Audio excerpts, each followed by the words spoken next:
जाते हैं। कहने का मतलब ये है, आप चाहे कहीं खेलने जाओ, कुछ भी करो, आप खेतों में काम करने के लिए जा रहे हैं तो आपके कपड़ों पे, हाथ पैरों पे मिट्टी लग गई, खेलने के लिए जा रहे हैं तो मिट्टी लग गई, आप उसको फील करते हैं हर जगह, है ना। तो एनसीईआरटी जानना चाह रही है कि ये मिट्टी नाम की जो बला है वो है क्या, आप क्या जानते हैं इसके बारे में। ये कोई निर्जीव वस्तु है, यानी कि निर्जीव को क्या बोलते हैं, जिसमें जान नहीं होती है। अरे बायोटिक नहीं, अबायोटिक है ना, अबायोटिक। तो क्या ये एक अबायोटिक फैक्टर है मिट्टी, है ना, या फिर ये बायोटिक है तो अबायोटिक फैक्टर में ही आता है। लेकिन एनसीईआरटी थोड़ा डेप्थ में जा रही है, वो थोड़ा गहरा सवाल पूछ रही है, क्या ये सच में अबायोटिक है। वैसे तो हम उसको अबायोटिक में ही पढ़ते हैं, है ना, मिट्टी हो गई, पानी हो गया, है ना, और तुम्हारे रॉक्स हो गए, इनको सबको अपन अबायोटिक में पढ़ते हैं। लेकिन यहाँ पर मिट्टी को अबायोटिक ना कह करके एक डायनामिक चीज़ बताया गया है। अब हालांकि बायोटिक नहीं बताया गया है, लेकिन ये एक लगातार, देखो क्या होता है, जो अबायोटिक चीज़ होती है वो कभी बदलती नहीं है ना, उसमें जान नहीं होती है। लेकिन ये चीज़ ऐसी है जो कि हमेशा लगातार क्या करती रहती है, बदलती रहती है ना। इसलिए एनसीईआरटी थोड़ी इसकी कैसी डेफिनेशन दे रही है ना, उसकी अमूर्त टाइप की डेफिनेशन दे रही है। वो अमूर्त टाइप का मतलब है जो थोड़ा सा सोचने समझने पे क्या कर दे, मजबूर कर दे, है ना, ऐसी डेफिनेशन। और मिट्टी के बारे में आप लोग क्या जानते हो। अच्छा, हवा क्या होती है, हवा की डेफिनेशन पता है आप लोगों को, है? हवा की डेफिनेशन नहीं पता आप लोगों को, जिसको आप लोग डेली सांस के थ्रू लेते हो। ये तो बहुत गलत बात है भाई। हवा की डेफिनेशन क्या है? ऑक्सीजन को हवा कहते हैं हम, क्या कार्बन डाइऑक्साइड को हवा कहते हैं, किसको हवा कहते हैं, जरा बताओ मुझे। हैं? या मिक्सचर ऑफ गैस है हवा, मिक्सचर ऑफ गैस, है ना। क्या कह रहा है, कूलर में से कोई सी गैस नहीं निकलती है, उसमें से मिक्सचर ऑफ गैस निकलता है, मिक्सचर ऑफ गैसेस, है ना,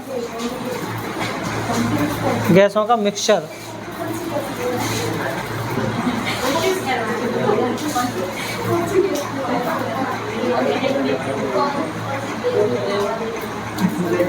देखो, आप लोगों ने सैंड का नाम सुना है, सैंड, क्ले, और एक और सिल्ट, सैंड, सिल्ट और क्ले, है ना। सॉइल के बारे में पढ़ते हैं तब ये वर्ड्स आते हैं ना। सॉइल, सैंड क्या होती है, रेत होती है, सिल्ट क्या होता है, क्ले क्या होता है, सुना है इनके बारे में? कुछ नहीं है, मिट्टी के ही टाइप है ना। जो सैंड के जो पार्टिकल होते हैं वो थोड़े ऐसे बड़े बड़े पार्टिकल होते हैं, सिल्ट के जो पार्टिकल होते हैं थोड़े से छोटे पार्टिकल होते हैं, और क्ले के जो पार्टिकल होते हैं वो और भी क्या होते हैं, छोटे होते हैं, ठीक है। तो इन तीनों से मिलकर के बनती है तुम्हारी क्या, सॉइल, यानी कि मिट्टी, है ना। तो मिट्टी जिस तरह से जो तुम्हारी वायु है वो गैसेस का मिक्सचर है, वैसे ही तुम्हारी मिट्टी किसका मिक्सचर है, इनका मिक्सचर है। इनके अलावा प्लस इसमें आप लोगों को क्या देखने को मिलेगा, नाइट्रोजन, फॉस्फोरस, है ना, और क्या देखने को मिलेगा, मैग्नीशियम, और क्या देखने को मिलेगा, पोटास, है ना, पोटास वगैरह, ये सब हमें मिट्टी में देखने को मिलते हैं। इन सब से मिलकर के बनती है तुम्हारी कौन, मिट्टी, यानी कि सॉइल, ठीक है।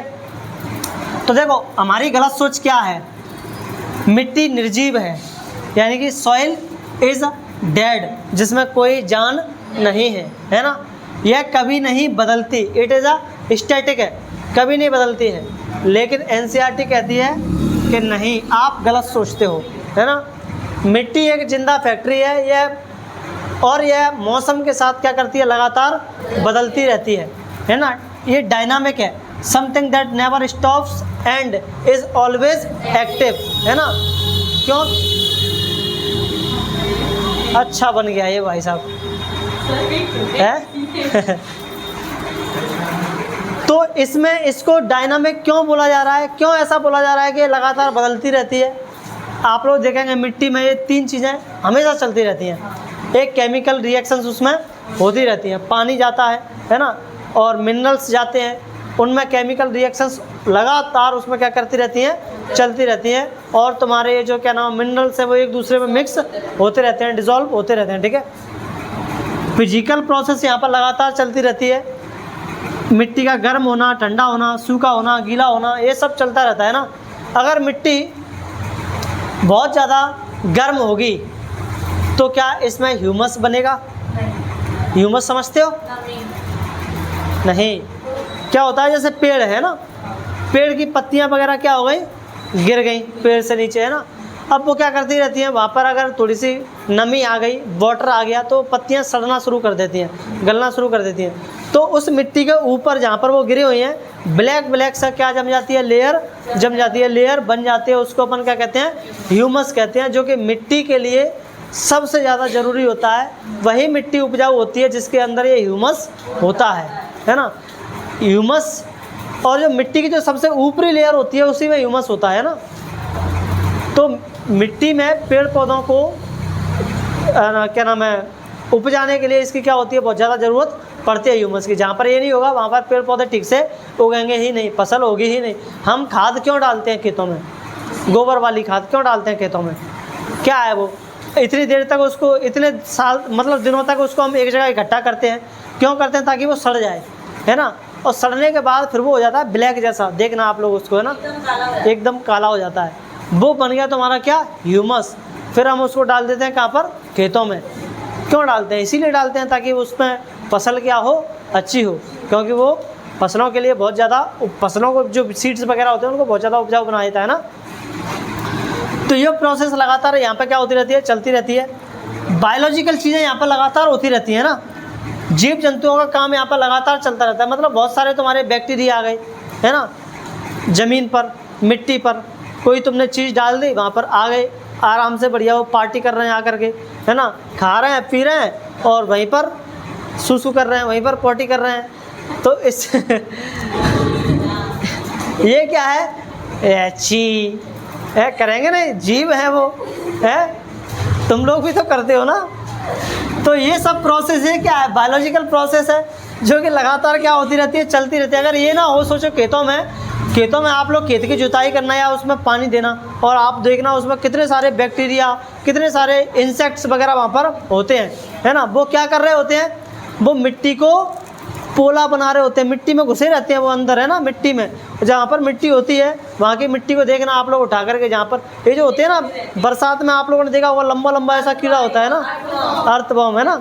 हाँ, वो जहाँ पर हो उस जगह की मिट्टी को देखना आप लोग, कैसा खस्ता बनाया था उसको, मिट्टी को, है ना, एकदम पोला बनाया था उस मिट्टी को। फ्रेंड ऑफ फार्मर बोला जाता है। हाँ, फ्रेंड ऑफ फार्मर भी बोला जाता है उसको, इसीलिए बोला जाता है इसको फ्रेंड ऑफ फार्मर। क्यों?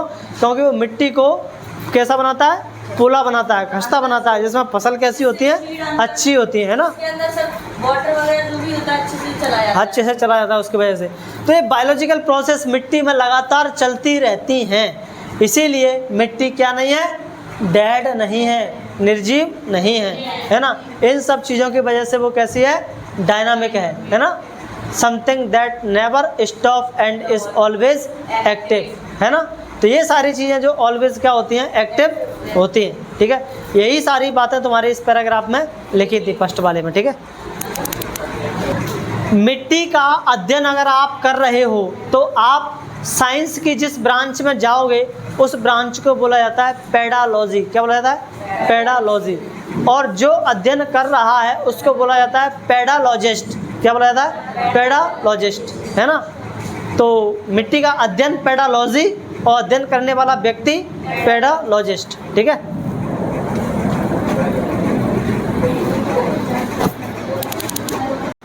चलो देखो, तो मिट्टी कैसे बनती है। Formation of soil. सबसे पहले क्या होता है, क्या मिट्टी एक आध दिन में बन के तैयार हो जाती है? 2-4 दिन में, 2-4 साल में? बताओ मिट्टी कितने दिन में बन के तैयार हो जाती है? 10 दिन में, 2 महीने में, 10 महीने में, या 100 साल में? 10 महीने हैं? 10 महीने में?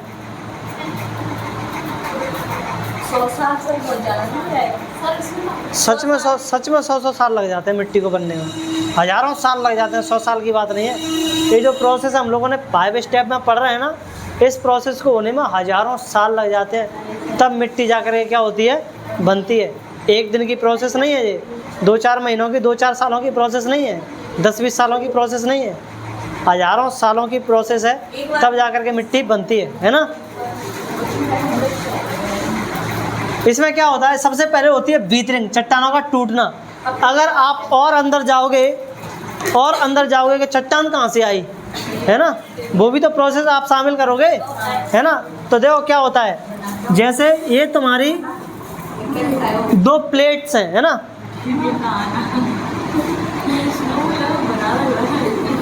और बैक्टीरिया का लग रहा है। ये 2 प्लेट हैं तुम्हारी, किसकी प्लेट है? नाश्ता करने की नहीं, ये जो तुम्हारी प्लेट है ना, 7 महाद्वीप हैं, उनको अपन क्या बोलते हैं, प्लेट बोलते हैं, 7 कॉन्टिनेंट्स को, है ना। पानी वाला हिस्से को भी अपन क्या बोलते हैं, प्लेट बोलते हैं, उसको ओशियन प्लेट बोलते हैं, उसको कॉन्टिनेंटल प्लेट बोलते हैं, ठीक है। तो मान लो ये तुम्हारी ओशियन प्लेट है ना, ये तुम्हारी कॉन्टिनेंटल प्लेट है ना, ये कॉन्टिनेंटल प्लेट है, ठीक है।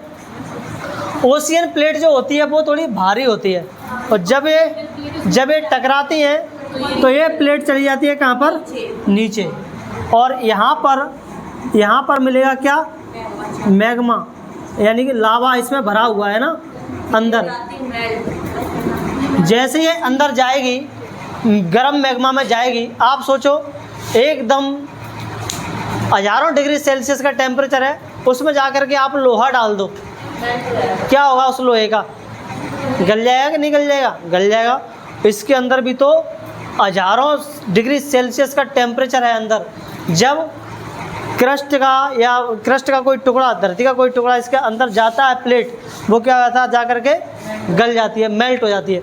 अब ये यहाँ पर मेल्ट होगी, तो मुझे बताओ, यहाँ पर लावा ऑलरेडी था, इसके मेल्ट होने से और एक्स्ट्रा लावा मिल गया, तो यहाँ पर प्रेशर क्रिएट हो जाएगा कि नहीं हो जाएगा? हो जाएगा। वो लावा भर भरा के कहाँ निकलेगा, ऊपर इसमें छेद करते हुए, है ना, और ऐसे यहाँ पर क्या हो जाएगा, ठंडा हो जाएगा, है ना। जैसे ही ठंडा हो जाएगा, बन गई क्या, रॉक्स। तो रॉक्स का हैप्पी बर्थडे हो गया, है ना।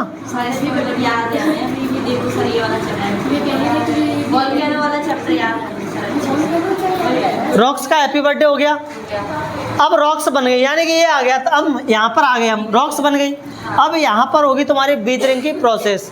अब मुझे आप लोगों को वीथरिंग को नहीं समझाना पड़ेगा कि वीथरिंग क्या होता है, ठीक है, हम ऑलरेडी पढ़ चुके हैं। इस चट्टान का इसी जगह पर टूट जाना वो कहलाता है वीथरिंग, और वो कैसे टूट सकती है, डिटेल्ड हम पढ़ चुके हैं ना। हाँ, अब जैसे ये चट्टान टूटेगी, तो ये चट्टान तुम्हारा काम करेगी किसके लिए, मिट्टी बनने के लिए, रॉ मटेरियल का, है ना। जैसे हम लोग दाल बनाते हैं, तो दाल बनाने के लिए जो भी चीज़ें उसमें डालते हैं, तो वो उसका रॉ मटेरियल हो गया, तब दाल बन के तैयार होती है। ऐसे बना, तू कुछ भी कर सकती है, इच्छाधारी लोग कुछ भी कर सकते हैं।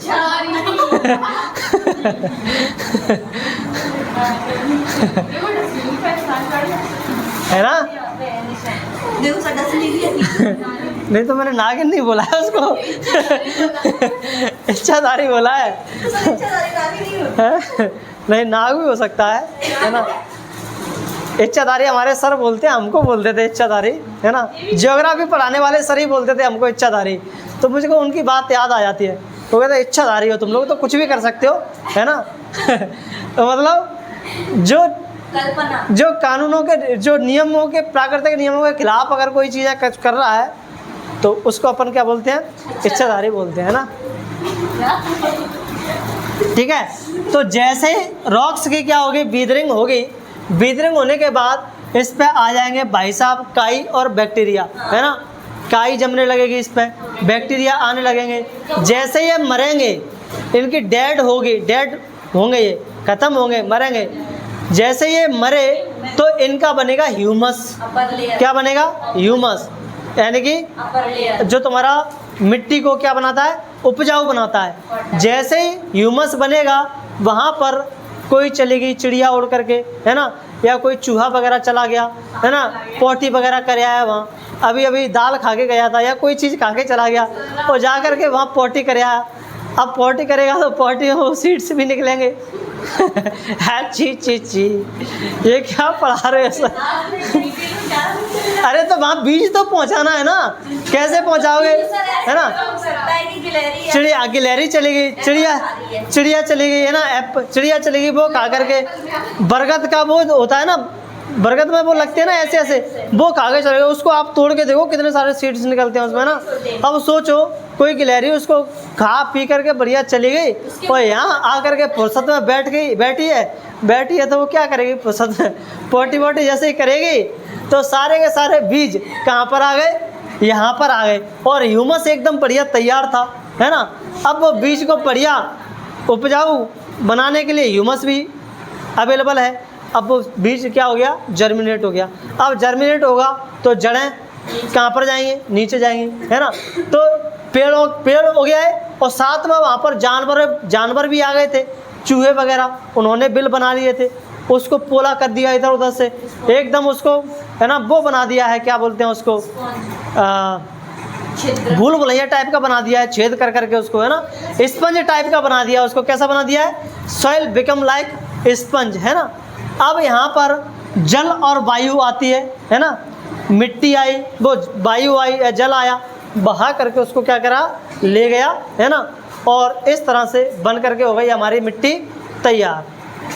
तो उसका बर्थडे मना दिया, happy birthday to the soil, ठीक है। तो इस तरह से क्या बन जाती है, सॉइल बन जाती है, ठीक है। यही सॉइल बाद में या जहाँ चट्टान है वहीं भी रह सकती है, या वहाँ से पानी के द्वारा, हवा के द्वारा इधर उधर से, है ना, इधर उधर क्या हो सकती है, जा सकती है। जहाँ से कोई नदी निकल गई तो नदी से बह कर के आ जाएगी, है ना। अब देखो मिट्टी ज़रूरी नहीं है कि जहाँ पर चट्टान होगी वहीं पर मिट्टी बनेगी, जहाँ चट्टान होगी वहाँ तो मिट्टी बननी है।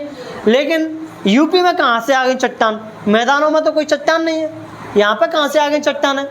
तो यहाँ पर वो मिट्टी जहाँ पर चट्टानें थी, जहाँ पर मिट्टी बनी थी, उस मिट्टी को बहा करके ले आई कौन, नदियाँ। तो ये तुम्हारा यूपी वाला इलाका हो गया, यहाँ पर नदी है कौन सी, गंगा नदी। वो गंगा नदी बहुत सारी मिट्टी को क्या करती है, बहा करके लाती है, और जब उसमें बाढ़ आती है वो मिट्टी क्या हो जाती है, चारों तरफ फैल जाती है ना। अब मिट्टी में उसमें बहुत सारे मिनरल्स होते हैं, इस वजह से वो मिट्टी बहुत ज़्यादा क्या होती है, उपजाऊ होती है। इस मिट्टी को अपन बोलते हैं क्या, जलोढ़ मिट्टी, एलुवियल सॉइल। तो एलुवियल सॉइल कहाँ से आती है, नदियाँ बहा करके लेकर के उसको आते हैं, ठीक है। हाँ, सबसे फर्टाइल होती है।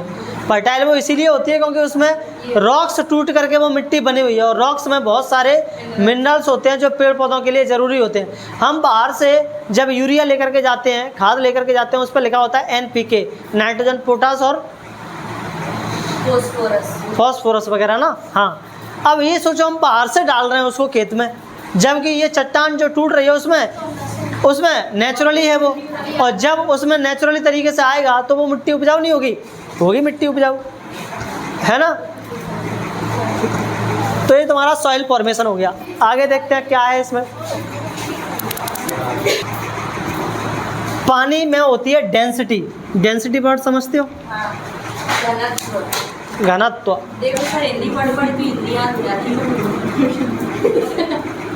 घनत्व, है ना। अब दो पानी है ना, एक की डेंसिटी ज़्यादा है, एक की डेंसिटी कम है। जैसे आप लोगों ने कभी पानी में तेल मिलाया होगा, क्या वो मिलता है, उसमें मिक्स होता है, नहीं होता, क्योंकि डेंसिटी उनकी कैसी होती है, अलग होती है। तो यहाँ पर कुछ डेंसिटी जैसा खेल हो सकता है, मुझे एग्जैक्टली नहीं पता है ना, इसलिए वो दोनों पानी मिलते नहीं है, क्योंकि एक पानी कहीं और से आ रहा है, उसका सोर्स कुछ और है, एक पानी कहीं और से आ रहा है, उसका सोर्स कुछ और है, आ करके वो एकदम से ऐसे मिल रहे हैं, एक की डेंसिटी ज़्यादा, एक की डेंसिटी कम, तो वो मिक्स नहीं हो पा रहे हैं शायद।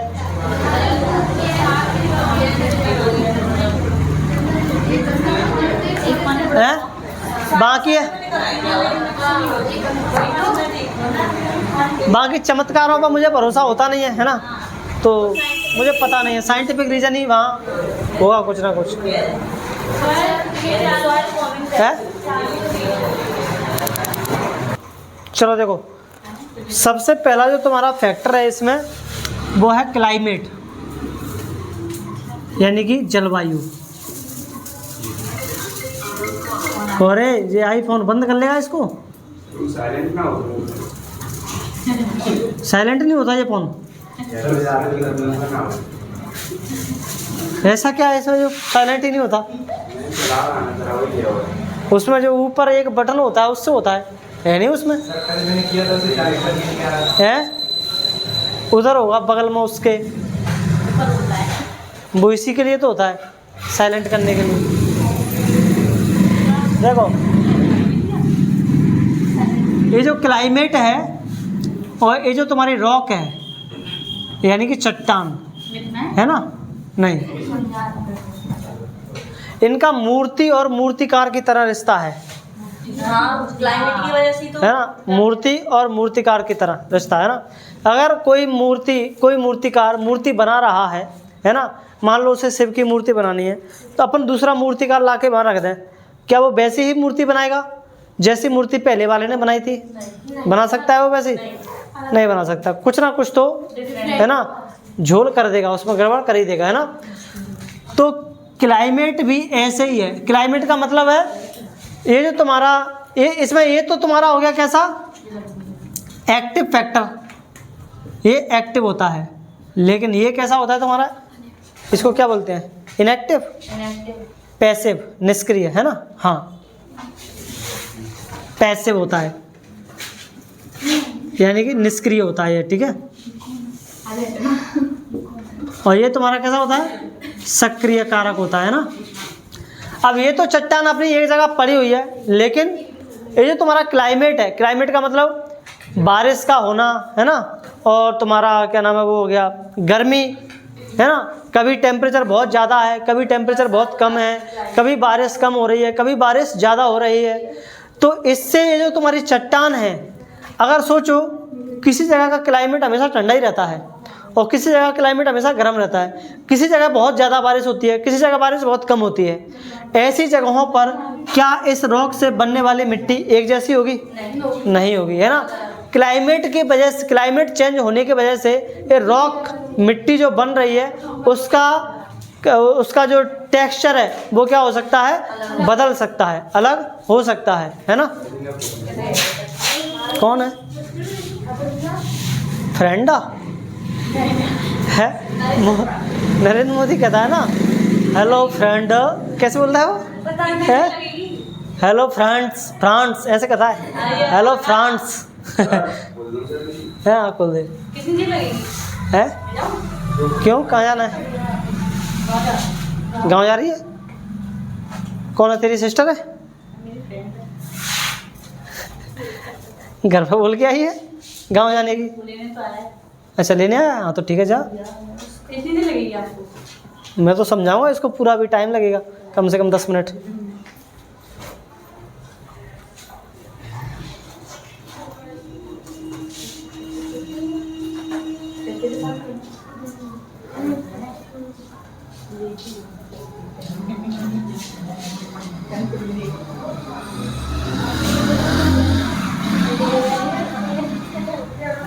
तो अगर आप लोगों से पूछ ले कि जलवायु और रॉक में से, यानी कि क्लाइमेट और रॉक में से, जलवायु और चट्टान में से कौन सा एक्टिव कारक है, कौन सा सक्रिय कारक है, तो जलवायु सक्रिय कारक है, और ये तुम्हारा रॉक है जो कैसा है, पैसिव एजेंट है ना।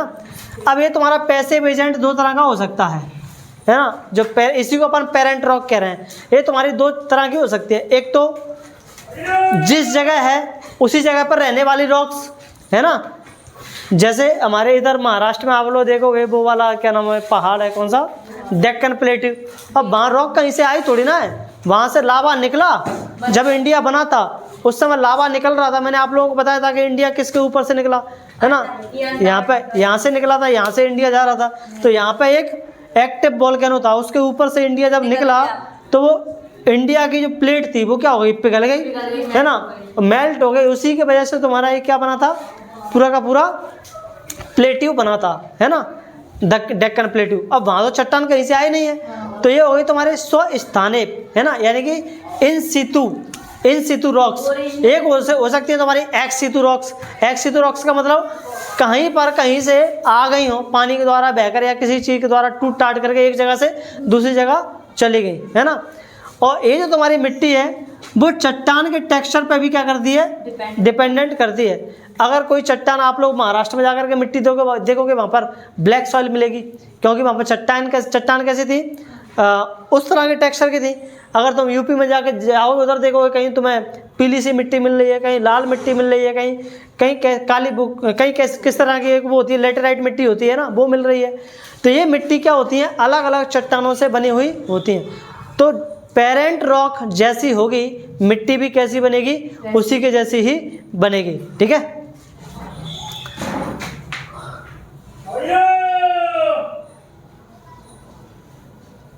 इनका अलग ही है।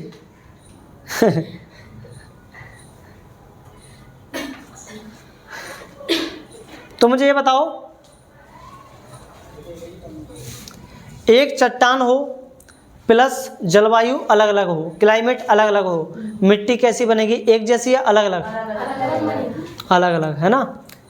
और तुम्हारा अलग अलग चट्टान हो और एक जलवायु हो, अलग अलग तरह की चट्टान है लेकिन जलवायु एक जैसी है, फिर भी अलग बनेगी, तो मिट्टी कैसे बनेगी, अलग बनेगी। नो, क्यों? एक जैसी। क्यों सर, है ना? चट्टान अलग अलग है तो फिर चट्टान अलग अलग भले ही है, जलवायु एक जैसी रहती है तो मिट्टी कैसी बन जाएगी, एक जैसी बन जाएगी, है ना। यही तो ट्विस्ट है इसका, ठीक है, याद रखना इसको अच्छे से, है ना। सेम सॉइल सेम टेक्सचर हमें देखने को मिलेगा, ठीक है। लेकिन कुछ अपवाद भी हैं। ये जो तुम्हारी युवा मिट्टी है, यंग सॉइल, जिसको अपन एलुवियल सॉइल कह रहे हैं, न्यू एलुवियल सॉइल, ये हमेशा अपनी चट्टान की जैसी ही क्या होती है, दिखती है ना। और एक तुम्हारा चूना पत्थर है, लाइमस्टोन में जब मिट्टी बनती है तो चट्टान का प्रभाव जलवायु से भी ज़्यादा होता है। तो यहाँ पे मिट्टी कैसी देखने को मिलती है, हमें अलग देखने को मिलती है, ठीक है, भले ही जलवायु कैसी हो, एक जैसी हो, है ना। उसके बाद तुम्हारे जो मिट्टी को निर्माण में जो इम्पोर्टेंट फैक्टर्स हैं वो है स्थलाकृति यानी कि टोपोग्राफी। टोपोग्राफी का रूल क्या है, अगर बहुत ज़्यादा स्टीप स्लोप है ना, ढाल बहुत तीव्र है चट्टान का, तो फिर वहाँ पर मिट्टी कैसी बनती है, पतली। क्यों, क्योंकि वहाँ मेरे को ये बताओ, एक चट्टान तुम्हारी ऐसी है ना, एक रॉक तुम्हारी ऐसी है। अब मिट्टी कहाँ पर मोटी ज़्यादा बनेगी, इस चट्टान पर ज़्यादा मोटी मिट्टी बनेगी या फिर इस चट्टान पर ज़्यादा मिट्टी मोटी बनेगी, इस वाली पे, है ना। क्योंकि यहीं पे मिट्टी, यही चट्टान यहीं पे टूटेगी, यहीं पे मिट्टी बन जाएगी, बहुत सारी मोटी मिट्टी बन जाएगी, लेकिन यहाँ पे आ जाएगी नीचे, कैसे पतली कैसे मोटी मिट्टी बनेगी वहाँ पे, है ना। तो ये टोपोग्राफी क्या करती है, मिट्टी को डिफाइन करती है, ठीक है। जैविक क्रियाएं, बायोलॉजिकल एक्टिविटी, अगर मौसम ठंडा हो और मौसम गर्म हो तो यहाँ से खेल पूरा बदल जाता है, क्योंकि ठंडा मौसम में बैक्टीरिया सुस्त रहता है ना, यानी कि स्लोली वर्क करता है। यही कारण है कि फ्रिज में हम चीज़ों को रखते हैं ताकि वहाँ ख़राब ना हो, क्योंकि मौसम ठंडा होता है, वहाँ पर बैक्टीरिया काम कर ही नहीं पाता है। लेकिन जहाँ पर मौसम गर्म होता है वहाँ पर बैक्टीरिया बहुत अच्छे से काम कर रहा होता है ना। तो जहाँ पर बैक्टीरिया बहुत अच्छे से काम कर रहा होगा वहाँ पर ह्यूमस भी ज़्यादा होगा, है ना। जो मृत पौधे होंगे वो बैक्टीरिया तुरंत खा जाएंगे उसको, और खा जाएंगे तो वहाँ पर ह्यूमस ज़्यादा बनाएंगे। लेकिन यहाँ पर जो पौधे हैं वो पड़े रहते हैं, हमारे फ्रिज में सामान पड़ा रहता है, नहीं ख़राब होता, है ना। लेकिन अगर गर्मी में सामान पड़ा है तो वो क्या हो जाएगा, ख़राब हो जाएगा। तो यहाँ पर ह्यूमस, यहाँ पे ह्यूमस मोर, मैंने कुछ उल्टा कर दिया है क्या, इधर होएगा मोर, है ना। इधर होगा तुम्हारा लेस ह्यूमस, है ना, ह्यूमस कम, इधर होगा तुम्हारा ह्यूमस ज़्यादा, मोर ह्यूमस, ठीक है।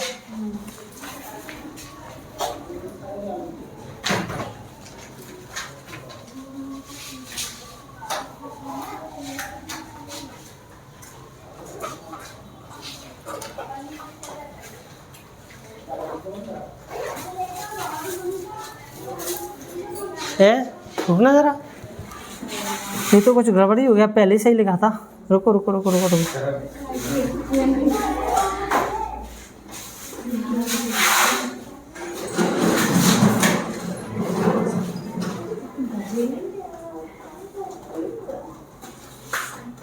दे रहे हो?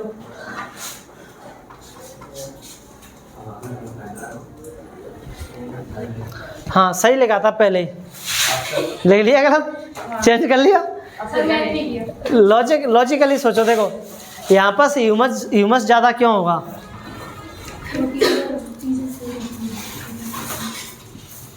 यहाँ पे ह्यूमस ज़्यादा होगा, यहाँ पे ह्यूमस कम ही होगा। क्यों होगा कम यहाँ पे ज़्यादा? यहाँ पे पेड़ पौधे पड़े हैं, सड़ नहीं रहे हैं, है ना, लंबे समय तक पड़े हैं, तो ह्यूमस भी पड़ा रहेगा। लेकिन यहाँ पे बैक्टीरिया तुरंत ही उस सड़ी हुई चीज़ को क्या कर जाते हैं? चट कर जाते हैं, है ना। और चट करेंगे तो ह्यूमस को भी चट जाएंगे साथ में तो उसको भी नहीं छोड़ेंगे, तो ह्यूमस भी यहाँ पे क्या हो जाता है? ख़त्म हो जाता है ना। एग्जाम्पल के लिए पीट सॉइल में ऐसी हमें पीट सॉइल देखने को मिलती है, उसमें कोई एग्जाम्पल नहीं दिया है, ठीक है। राइजोबियम जो बैक्टीरिया है वो मिट्टी को कैसे अच्छा बनाने में हेल्प करता है। अब वायुमंडल में नाइट्रोजन, वो नाइट्रोजन को फिक्स करके मिट्टी को दे देता है। अब मिट्टी में नाइट्रोजन होगा तो वो मिट्टी कैसी होगी तुम्हारी? अच्छी होगी, है ना। तो इस तरह से ये हेल्प करता है। और यांत्रिक कार्य मैकेनिकल वर्क में केंचुए, दीमक, चूहे, मिट्टी, ये क्या करते हैं? मिट्टी को ऊपर नीचे करते रहते हैं, है ना। इससे मिट्टी का क्या होता है तुम्हारा? उसका टेक्सचर सुधरता है और उसकी केमिस्ट्री भी क्या होती है? सुधरती है। यानी कि उसका रसायन और उसका गठन दोनों ही क्या होते हैं? सही होते हैं। तो ये कुछ कारक हैं जो मिट्टी को बनाने में क्या कर रहे होते हैं? हेल्प कर रहे होते हैं, ठीक है। चलो फिर मंडे को पढ़ते हैं। चैप्टर खत्म हो गया अपना, है ना।